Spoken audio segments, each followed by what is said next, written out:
오늘 말씀은 느헤미야 3장 말씀입니다. 느헤미야 3장 1절부터 32절까지. 느헤미야 3장 1절부터 32절 길잖아요. 근데 천천히 차근차근 한번 이렇게 읽어보겠습니다. 읽으면서 제일 많이 반복되는 단어가 뭔가 한번 찾아보세요. 다 같이 함께 읽습니다. 시작.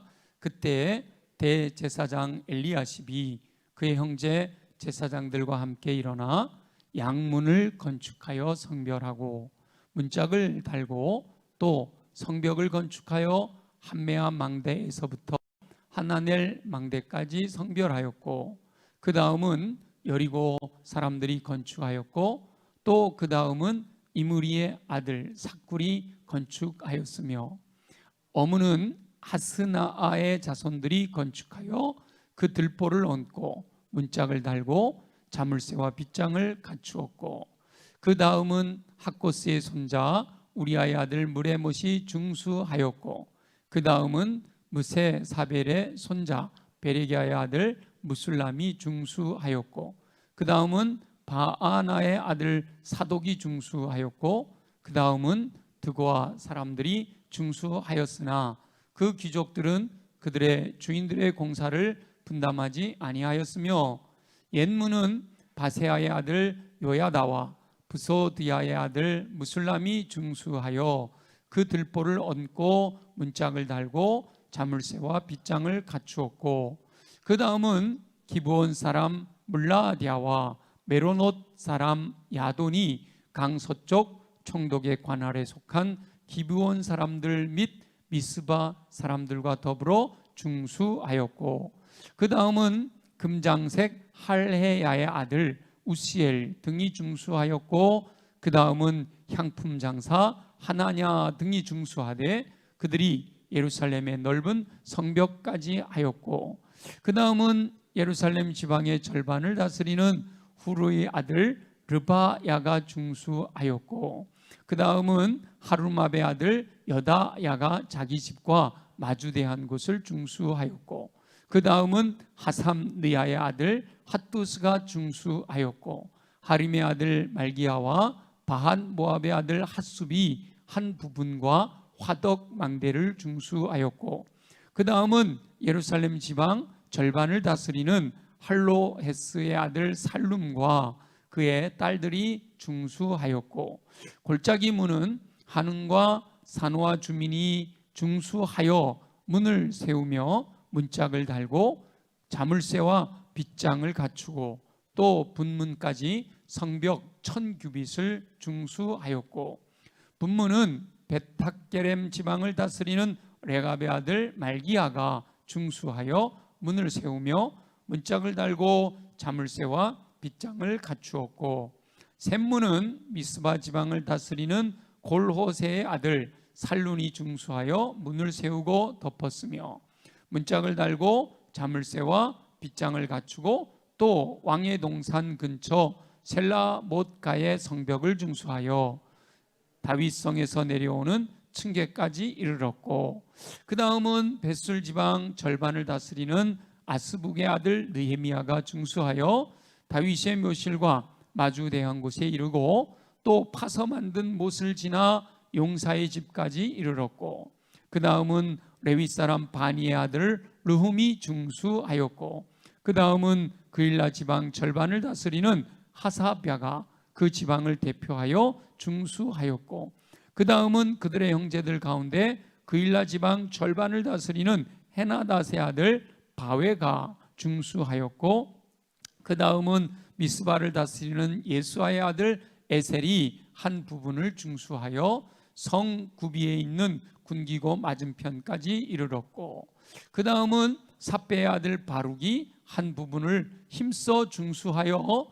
성 구비에서부터 대제사장 엘리야십의 집 문에 이르렀고, 그 다음은 학고스의 손자 우리아의 아들 무레못이 한 부분을 중수하여 엘리야십의 집 문에서부터 엘리야십의 집 모퉁이에 이르렀고, 그 다음은 평지에 사는 제사장들이 중수하였고, 그 다음은 베냐민과 핫숲이 자기 집 맞은편 부분을 중수하였고, 그 다음은 아나냐의 손자 마아세아의 아들 아사랴가 자기 집에서 가까운 부분을 중수하였고, 그 다음은 헤나닷의 아들 빈누이가 한 부분을 중수하되 아사랴의 집에서부터 성구비를 지나 성무퉁이에 이르렀고, 우세의 아들 발랄은 성구비 맞은편과 왕의 윗궁에서 내민 망대 맞은편 곧 시위청에서 가까운 부분을 중수하였고, 그 다음은 바로스의 아들 브다야가 중수하였고, 그때 느디님 사람은 오벨에 거주하여 동쪽 수문과 마주대한 곳에서부터 내민 망대까지 이르렀느니라. 그 다음은 드고아 사람들이 한 부분을 중수하여 내민 큰 망대와 마주대한 곳에서부터 오벨 성벽까지 이르렀느니라. 마암은 이로부터는 제사장들이 각각 자기 집과 마주대한 부분을 중수하였고, 그 다음은 임멜의 아들 사독이 자기 집과 마주대한 부분을 중수하였고, 그 다음은 동문지기 스가냐의 아들 스마야가 중수하였고, 그 다음은 셀레미아의 아들 하나냐와 살랍의 여섯째 아들 하눈이 한 부분을 중수하였고, 그 다음은 베레게아의 아들 무술람이 자기의 방과 마주대한 부분을 중수하였고, 그 다음은 금장색 말기야가 한밑갓 문과 마주대한 부분을 중수하여 느디님 사람과 상인들의 집에서부터 성모퉁이 성루에 이르렀고, 성모퉁이 성루에서 양문까지는 금장색과 상인들이 중수하였느니라. 아멘. 엄청 길게 읽었죠. 자, 제일 많이 반복되는 단어가 뭐예요? 네? 중수하였고, 예, 그 다음에는이 더 많아요. 그 다음에는 그리고 그 다음이 이제 뭐예요? 중수하였고, 중수하다. 그 다음에는 중수하였다. 이 말이 계속 반복되잖아요. 그러니까 우리 표현으로 하면 이 수원성을 이렇게 생각하시면요, 남문에서 시작하여 이렇게 되는 거예요. 남문에서 시작하여 제사장이 남문을 중수하여 문을 달고 문빗장을 걸고 자물쇠를 달았다. 그리고 그 옆에 남수문은 그 옆에 성벽은, 그리고 저기 가서 동문은, 그리고 북문은, 서문은, 그래갖고 쭉 돌아가면서 한꺼번에 연결되었다, 이 표현이거든요.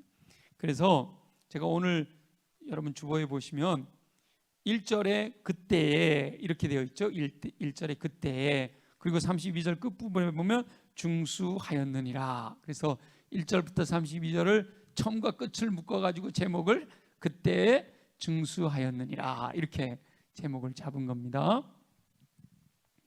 아닥사스다 왕의 술 맡은 관원이었던 느헤미야가 동생 하나니로부터 예루살렘의 형편을 듣고 울며 금식하며 주야로 주님께 기도했잖아요.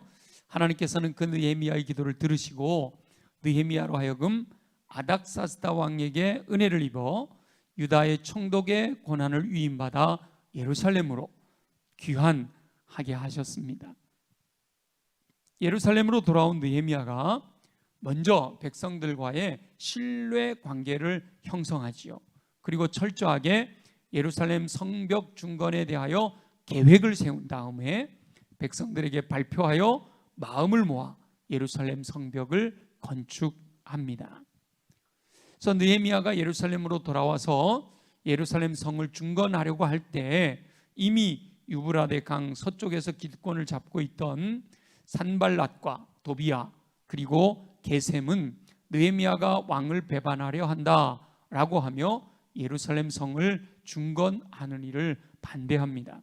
그러나 느헤미야는 하늘의 하나님이 형통하게 하실 것임을 선포하며 산발랏과 도비야와 게셈을 향하여 너희에게는 예루살렘에서 아무 기업도 없고 권리도 없고 기업되는 바도 없다라고 하며 그들의 방해에 개의치 않겠다라고 합니다. 2장 20절을 한번 볼까요? 다 같이 시작. 내가 그들에게 대답하여 이르되 하늘의 하나님이 우리를 형통하게 하시리니 그의 종들인 우리가 일어나 건축하려니와 오직 너희에게는 예루살렘에서 아무 기업도 없고 권리도 없고 기억되는 바도 없다 하였느니라. 아멘. 이렇게 방해하는 세력들이 있었음에도 불구하고 느헤미야와 백성들은 마음이 하나가 되어 예루살렘 성을 건축하는 일에 힘을 모았습니다. 이렇게 예루살렘 성벽을 건축함에 있어 그때 예루살렘 성을 건축하는 그때에 이 말이죠. 예루살렘 성을 새롭게 세우는 그때에 대제사장인 엘리야십이 그의 형제 제사장들과 함께 일어나 솔선수범했다. 3장 1절을 우리 한번 보겠습니다. 시작. 그때에 대제사장 엘리야십이 그의 형제 제사장들과 함께 일어나 양문을 건축하여 성별하고 문짝을 달고 또 성벽을 건축하여 한메아 망대에서부터 하나넬 망대까지 성별하였습니다. 대제사장 정도 되면 너희들 일해라. 그리고 본인은 뒤로 빠질 수도 있지만, 물론 뭐 대제사장이 직접 돌을 들어서 이렇게 하지는 않고 사람들과 함께 같이 했겠지만, 대제사장 엘리야십과 그의 형제 제사장들이 가장 먼저 솔선수범했다라고 1절에서 기록을 하고 있습니다. 총독인 느헤미야가 먼저 솔선수범했을 뿐만 아니라 대제사장 엘리야십을 비롯한 지도자들이 솔선수범하여 예루살렘 성을 건축하는 일에 마음을 모았습니다. 그러니까 방해 세력들로 인하여 힘든 일이었음에도 불구하고 온 백성이 일치단결하여 예루살렘 성을 중건하는 일을 완성할 수가 있었던 것이죠. 하나님의 일은 모든 백성들의 마음이 모아져 일치단결할 때 아름다운 열매를 거두게 됩니다. 그 백성들의 일치단결된 힘을 모으기 위해서는 지도자들이 먼저 솔선수범하는 모범을 보여야 하지요. 그런 의미에서 우리 교회는 우리 장로님들이 아주 솔선수범 모든 것에 앞장서서 모범을 보이고 있어서 온 성도가 우리 당회원들이 함께 결정하는 것들을 마음을 모아 함께 힘을 합하면 놀라운 열매를 거두게 될 줄로 믿습니다. 그 지도자들이 솔선수범하지 않고 백성들에게 충성과 헌신만을 요구하면 결코 백성들의 마음은 일치단결되지 않습니다. 물론 지도자들의 명령에 따르기는 하지만 자원하여 그 일을 기쁨으로 감당하지는 않는다는 것이죠. 명령에 의해 억지로 그 일을 감당하는 것은 힘이 없어요. 그러나 지도자들이 먼저 충성하고 헌신하는 일에 솔선수범하고 그 모습을 보고 모든 백성들의 마음이 하나로 단결되어 일을 하게 되면 이 풍성한 열매를 맺게 됩니다.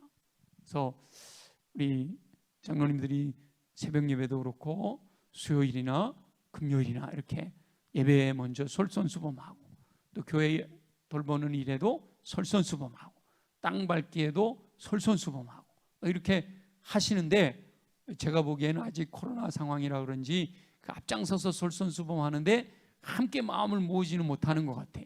근데 오늘 이 말씀을 통해서 우리가 도전받고 우리가 먼저 함께 마음을 모아 힘 있게 나아가면 하나님께서 저와 여러분들을 통해서 놀라운 은총을 허락해 주실 줄 믿습니다. 저와 여러분이 지금의 위치에서 누가 먼저 왜 안 하냐 이러지 말고 내가 먼저 솔선수범하여 하나님의 일에 충성하고 헌신함으로 풍성한 열매 맺는 저와 여러분 되어지시기를 예수님의 이름으로 축원합니다. 이렇게 대제사장이 총독이 먼저 솔선수범하고 또 제사장들이 지도자들이 함께 마음을 모으니까 온 백성이 일치단결하여 예루살렘 성을 중건했다라고 되어 있죠. 오늘 본문을 자세히 살펴보면 아까 제가 서두에서 말씀드린 것처럼 반복되는 표현이 있어요. 그 다음에는 이것은 이렇게 연결됐다는 표현입니다. 그리고 또 하나 반복되는 단어가 중수하였다 이렇게 표현하고 있죠. 중수하였다. 그러니까 예루살렘 성을 건축했다. 예루살렘 성을 건축했다 이렇게 하지 않고 예루살렘 성을 뭐 했다고요? 중수했다라는 표현을 쓰고 있단 말이죠. 우리가 이제 예배당을 지었어요. 새 예배당을 지었잖아요. 이랬을 경우 이걸 우리 뭐라 그러죠? 신축했다 그러잖아요. 그죠? 새로 지었다. 근데 새로 짓지 않고 기존에 있는 것들을 새롭게 하는 걸 뭐라 그러죠? 유식한 말로 리모델링이라고 그러잖아요. 그죠? 재건축, 뭐 이렇게 증축이라고 하기도 하고 여러 가지 표현을 쓰는데 이 지금 성을 짓는 거니까 중수했다 이렇게 표현을 하는 거예요. 중수했다라는 표현은 처음부터 쌓아 올라갔다 이런 의미가 아니죠. 그죠? 뭐 했다는 거예요?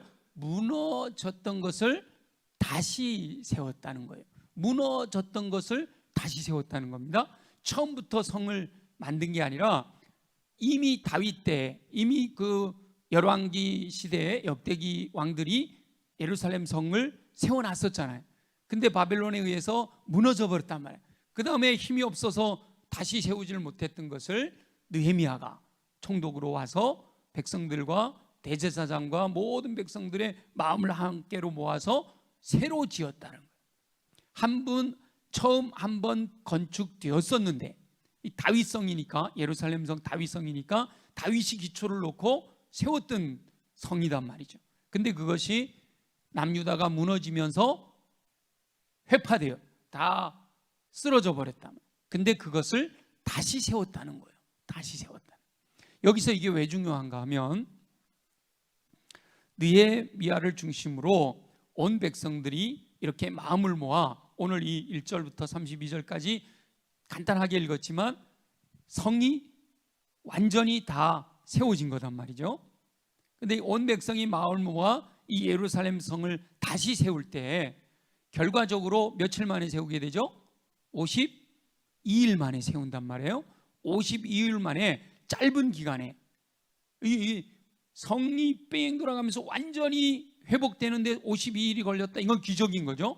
게다가 외부로부터 공격이 있는 그때 뭐 평안하게 안정되고 거기에만 집중해도 쉽지 않은 일인데 외부로부터의 방해 공작이 있는데도 불구하고 이렇게 기적같이 성벽 건축을 마무리할 수 있었던 것은요, 비록 성이 무너졌지만 뭐가 남아 있어요? 자, 성이 무너뜨렸어요. 성을 무너뜨렸어요. 그래도 뭐는 남아 있죠? 기초가, 그 기초가 여전히 놓여 있었기 때문에 가능했다라는 거예요. 중수하였다. 바벨론 군대가요 남유다 쳐들어와 가지고 무너뜨릴 때 성벽, 세워져 있는 성벽은 무너뜨렸지만 기초까지 파가지고 없애버리지는 않았단 말이죠. 기초는 있고, 그리고 또 무너뜨린 돌을 가져다가 또 저 멀리 내다 버리지는 않았단 말이에요. 물론 그 무너진 성벽의 돌을 가져다가 자기 집 짓는 데 쓰기는 했을 거예요. 그러니까 성은 다 무너져 있는데 자기 집은 그래도 잘 짓고 살고 있었던 거죠. 그런데 중요한 건 뭐냐면 기초는 여전히 그대로 땅 속에 있지만 기초는 그대로 놓여 있었다는 거예요. 이게 우리가 정약용이 설계를 하고 거중기도 만들고 그렇게 해가지고 이 수원성을 세웠잖아요. 수원성을.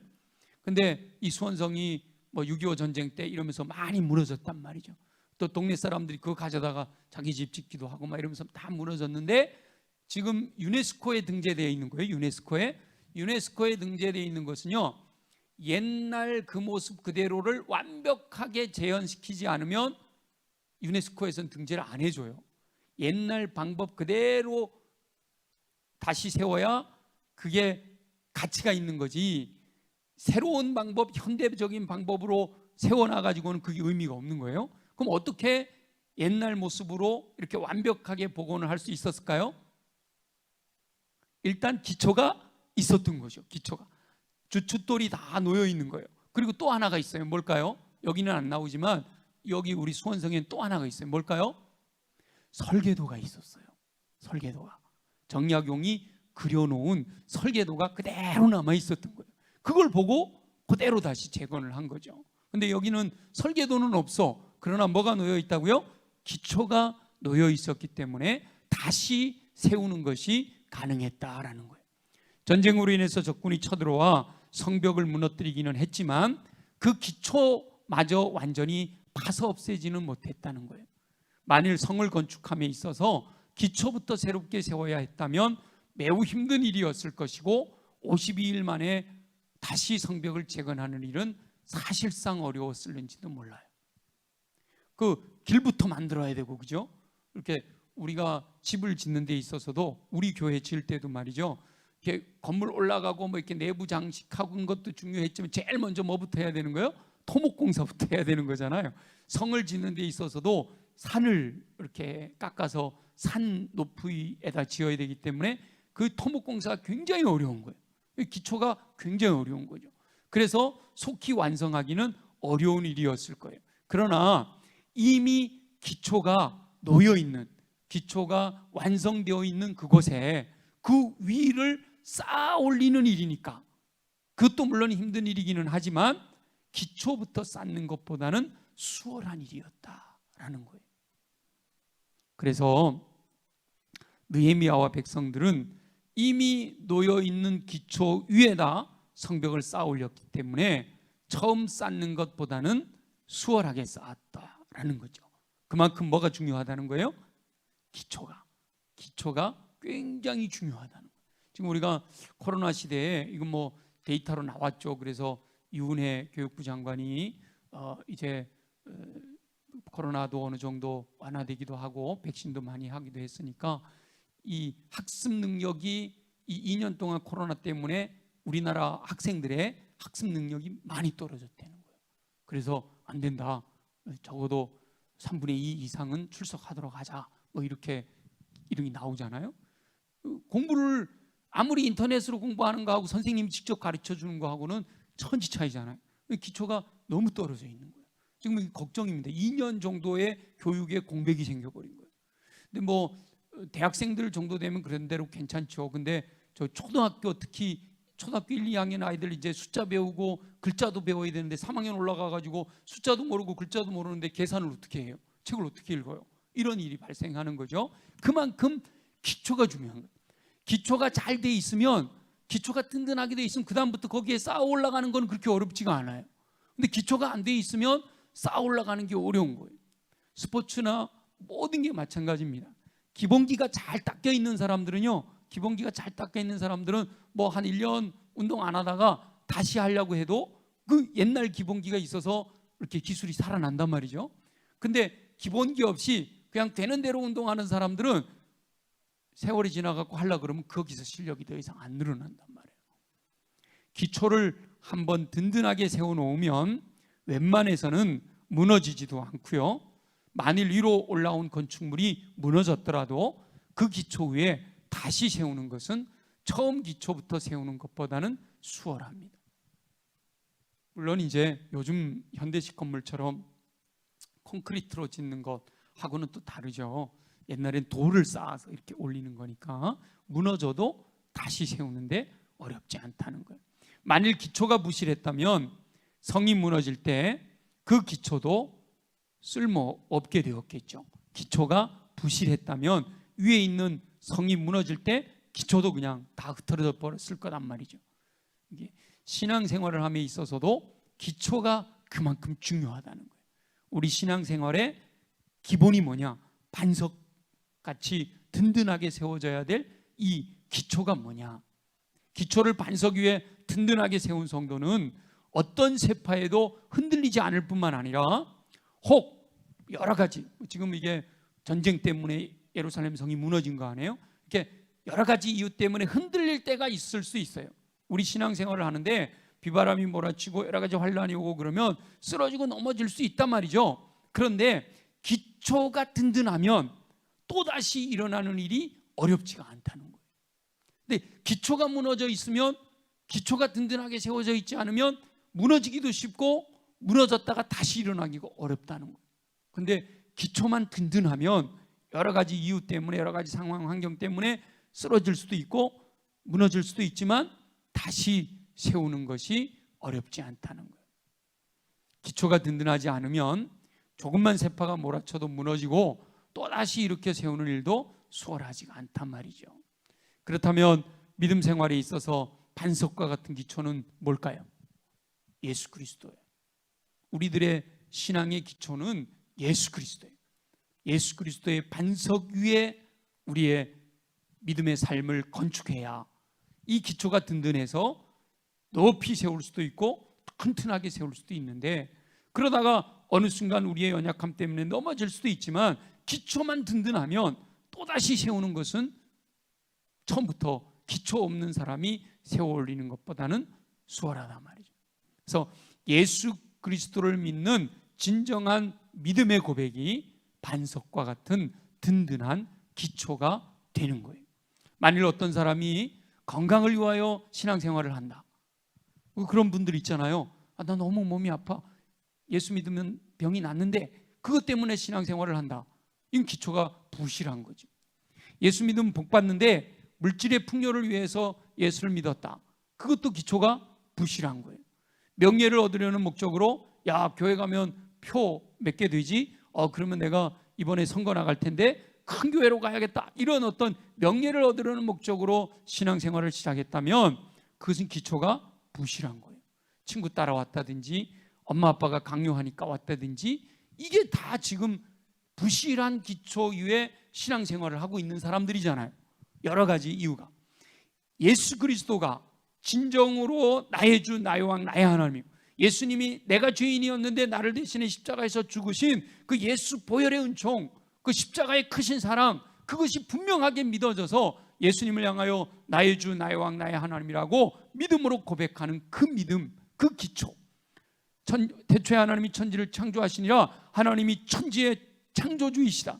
나는 전능하신 아버지 하나님 천지의 창조주를 믿습니다. 이 믿음이 기초가 분명해야 흔들리지 않는 거예요. 저도 신앙생활을 하다가 흔들릴 때가 많이 있었어요. 목사가 돼서는 그렇게 흔들리지 않지만 제일 크게 흔들렸던 때가 대학교 2학년 마치고 아버님 돌아가시고 여러 가지 일들이 생기면서 굉장히 믿음이 흔들렸어요. 그때는 제가 하나님 안 계시다고까지 말할 정도로 그렇게 흔들렸어요. 근데 하나님께서 말씀하셔서 회복되고, 그리고 성경을 읽다 보니까 말도 안 되는 것들을 읽게 되잖아요. 무리를 걸었다든지 죽은 사람이 살아났다든지. 그럴 때 믿음이 좋을 때는요, 그게 다 아멘으로 받아지는데 여러 가지 상황과 환경이 흔들리고 힘드니까 그것도 맞아, 이것도 다 가짜 같아, 이런 마음이 드는 거예요.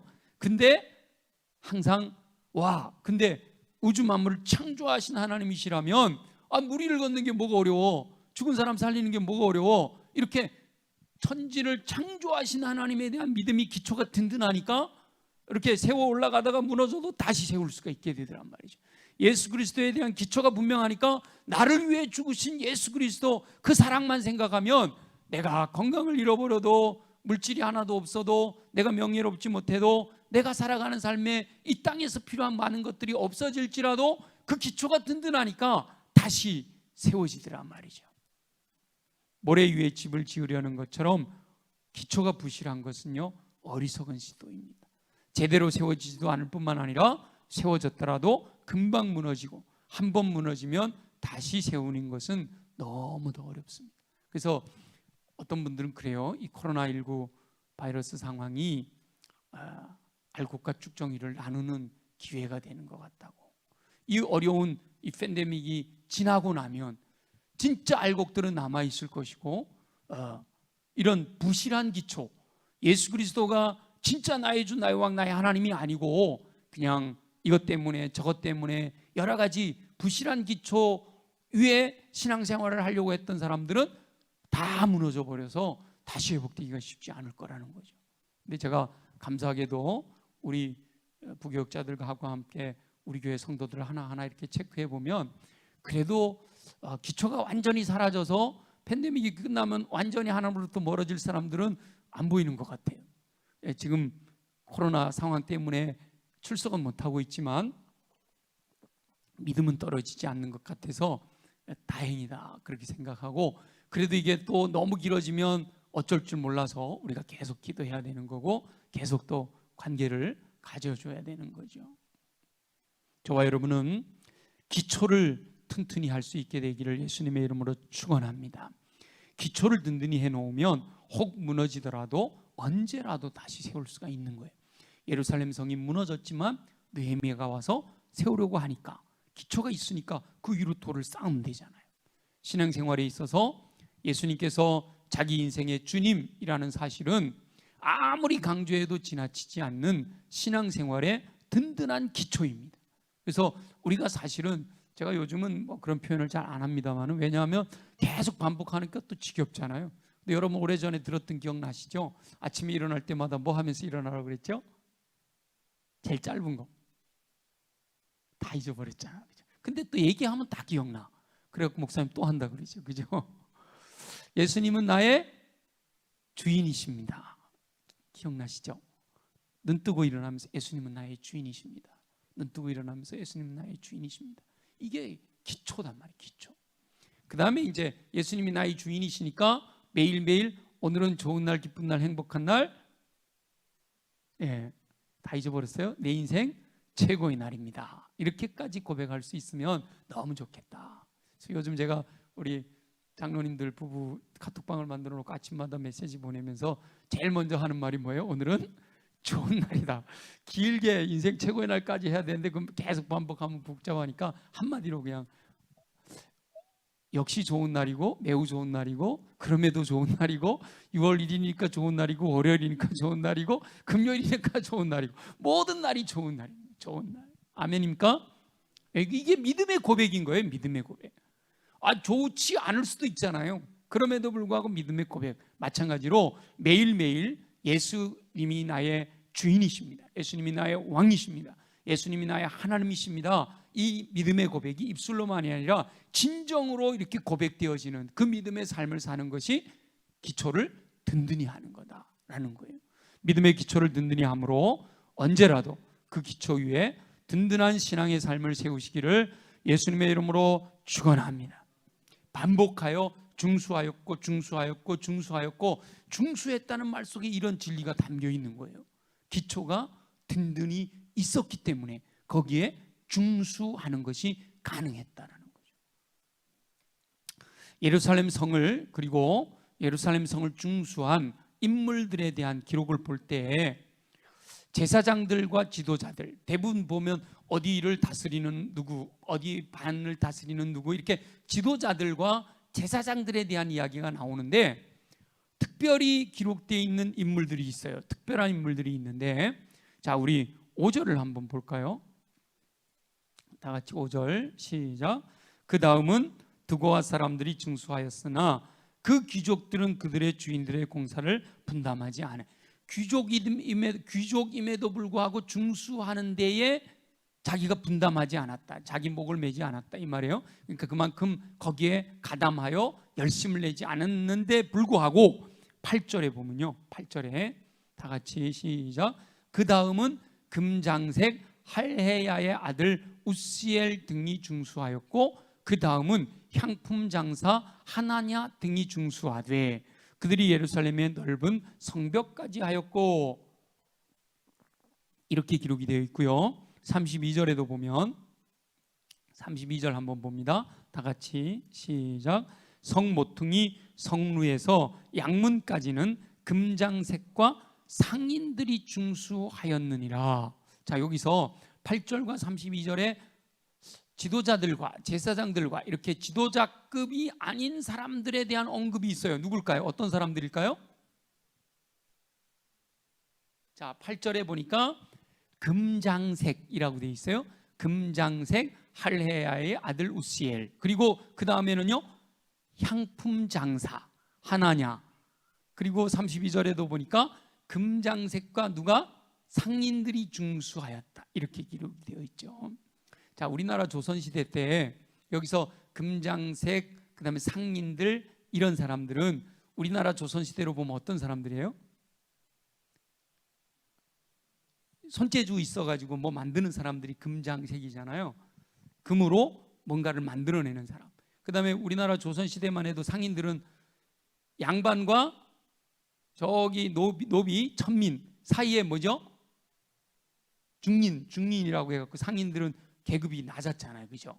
그러니까 귀족들은 거기 함께하지 않은 사람들도 있지만 여기 금장색과 상인들은 함께했더라는 거죠. 이 말은 예루살렘 성을 중수함에 있어서 제사장의 그룹들을 중심으로 지방을 다스리던 지도자들과 함께 금장색과 상인들, 오늘날로 표현하면 기업을 운영하는 무리들이 동참했다라는 것을 알 수 있다는 거죠. 그들의 지위는 어떻게 보면 그렇게 높은 지위는 아닌 거죠. 그럼에도 불구하고 뭐가 있어요? 돈이 있었던 거예요. 그들이 나 몰라라 하지 않고 함께 했다라는 것이죠. 그러니까 예루살렘 성벽을 건축하는 것과 같은 하나님의 일을 함에 있어서 직업의 귀천이 문제가 되지는 않았다라는 것이죠. 제사장이나 뭐 방백들이나 이런 사람들만 그 일을 감당한 게 아니라 좀 신분으로는 좀 떨어지지만 돈이 있는 이런 기업가들, 이들도 함께 했다라는 거예요. 특별히 기업을 하는 영혼들은 하나님께서 경제적인 이익을 창출하여 부를 축적하고 그것으로 하나님의 일을 위해 사용하기를 원하시는 뜻이 있단 말이에요. 하나님께서 상인들에게 재정을 공급해 주시는 이유는 그거 가지고 잘 먹고 잘 살아라가 아니라 뭐 하라고요? 하나님의 일에 그 물질을 사용하도록. 지혜를 주신 사람에게는 그 지혜 갖고 뭐 하라는 거예요? 하나님의 영광을 위하여. 그죠? 건강을 주셨다. 그 건강 갖고 뭐 하라는 거예요? 하나님의 영광을 위하여 해라는 거죠. 이 금장색과 상인들은 바로 그 일을 감당한 거죠.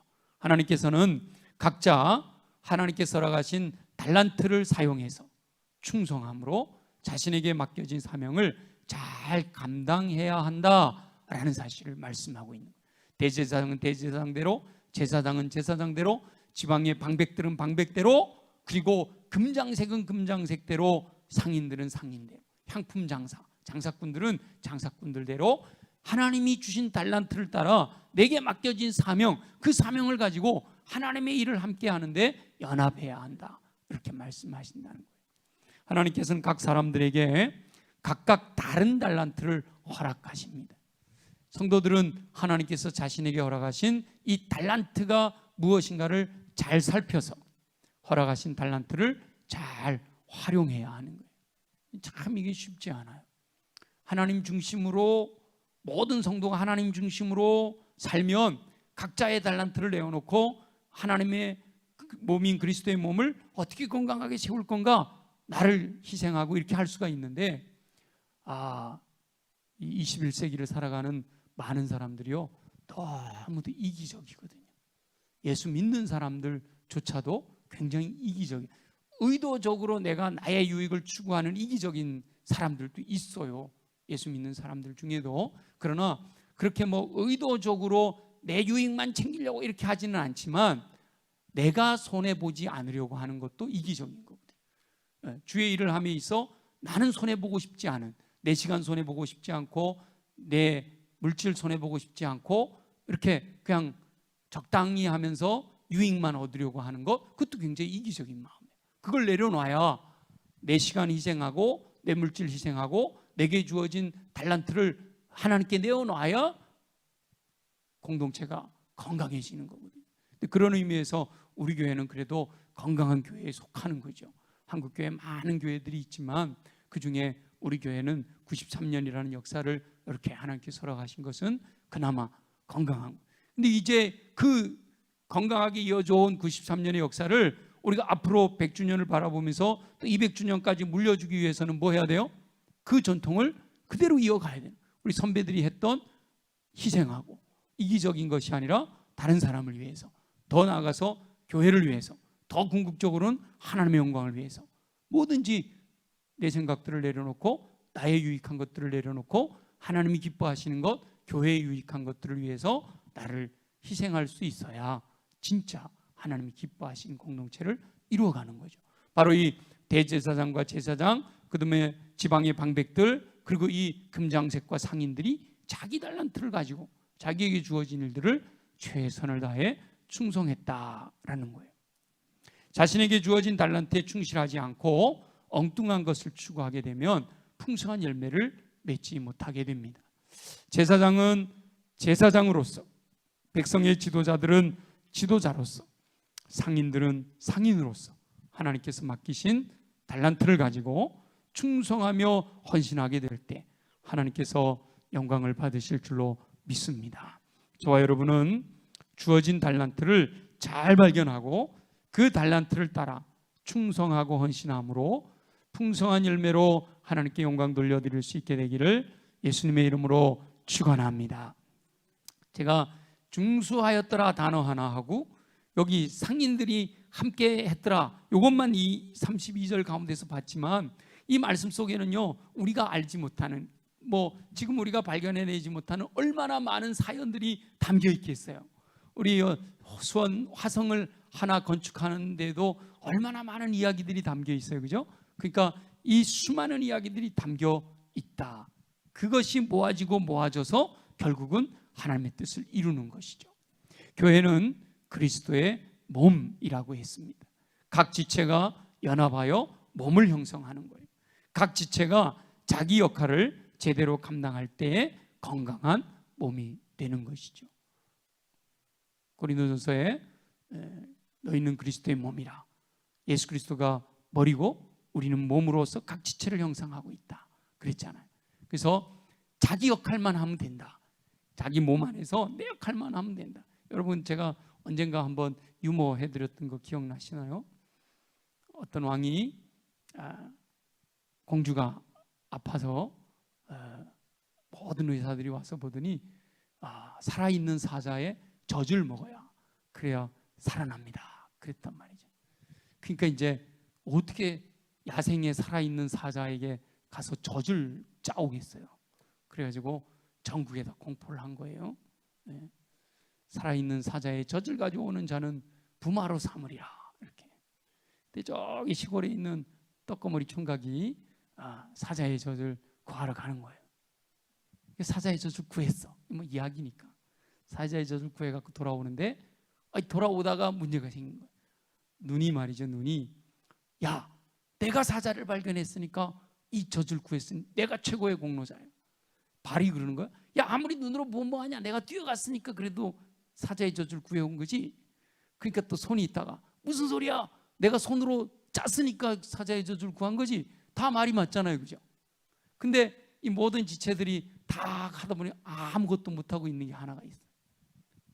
아무 일도 안 한 것 같으니 다 그것만 보는 혀는 한 게 아무것도 없는 것 같아. 그러니까 막 야단을 막 질책을 하는 거죠. 그래, 혀가 두고 보자 그랬단 말이에요. 그래가지고 왕 앞에 가서 사자 젖을 이렇게 바쳤어. 왕이 여보게, 그거 정말로 야생의 사자 젖인가? 그랬더니 이 떡거머리 총각이 갑자기 그런, 아니옵니다, 개 젖이옵니다, 이랬다는 거 아니에요. 뭔 말인지 이해가 잘 안 되세요? 아무리 눈이 잘 보고 아무리 발이 잘 뛰어가고 손이 아무리 잘 짜도 혀 하나로 그냥 완전히 다 무너져 버릴 수가 있는 거예요.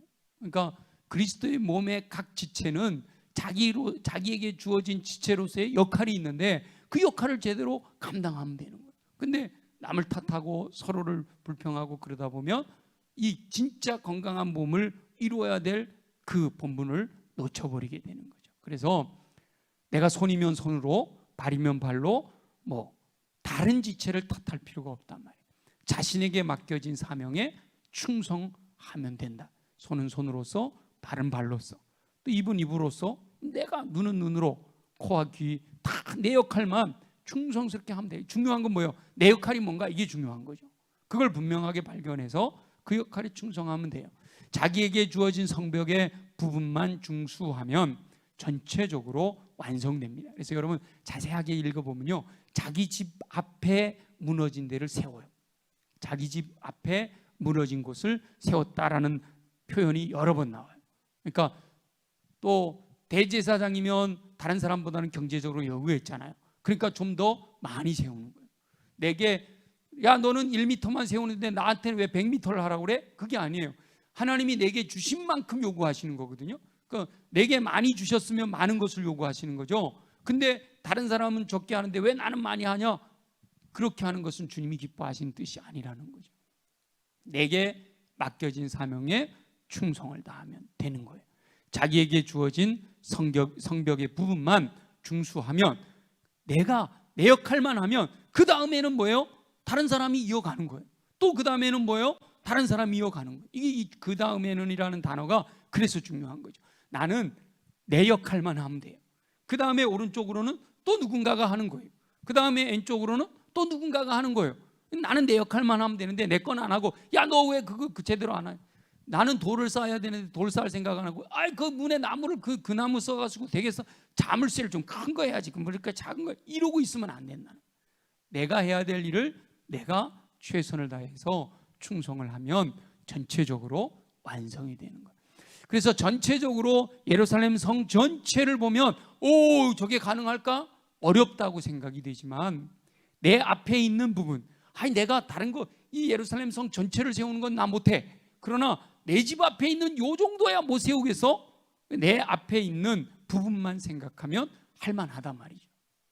그래서 자신에게 맡겨진 사명에 충실하면 그것이 그 다음으로 계속 이어져서 중수됨으로 완전한 성벽을 갖추게 되는 겁니다. 먼저 자신에게 주어진 역할에 충성을 다하는 저와 여러분들이 되시기를 간절히 소망합니다. 자, 먼저 기초를 든든히 해야죠. 맡겨진 달란트를 따라 자신에게 주어진 사명, 다른 사람 탓하지 말고 내게 주어진 것에만 충성을 다하게 되면 하나님께서 계획하신 귀한 일들을 완성하여 하나님께 영광 돌려드리는 저와 여러분들이 되어질 줄로 믿습니다.